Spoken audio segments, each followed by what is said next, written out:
ہم سے عبداللہ بن یوسف نے بیان کیا، انہوں نے کہا کہ ہم کو امام مالک نے یحییٰ بن سعید سے خبر دی، وہ محمد بن یحییٰ بن حبان سے، وہ اپنے چچا واسع بن حبان سے روایت کرتے ہیں، وہ عبداللہ بن عمر رضی اللہ عنہما سے روایت کرتے ہیں، وہ فرماتے تھے کہ لوگ کہتے تھے کہ جب قضائے حاجت کے لیے بیٹھو تو نہ قبلے کی طرف منہ کرو نہ بیت المقدس کی طرف۔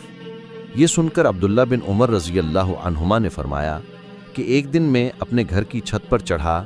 تو میں نے حضرت صلی اللہ علیہ وسلم کو دیکھا کہ آپ بیت المقدس کی طرف منہ کر کے 2 اینٹوں پر قضائے حاجت کے لیے بیٹھے ہیں۔ پھر عبداللہ بن عمر رضی اللہ عنہما نے واسع سے کہا کہ شاید تم ان لوگوں میں سے ہو جو اپنے چوتڑوں کے بل نماز پڑھتے ہیں۔ تب میں نے کہا خدا کی قسم میں نہیں جانتا کہ آپ کا مطلب کیا ہے۔ امام مالک رحمہ اللہ نے کہا کہ عبداللہ بن عمر رضی اللہ عنہما نے اس سے وہ شخص مراد لیا جو نماز میں زمین سے اونچا نہ رہے، سجدے میں زمین سے چمٹ جائے۔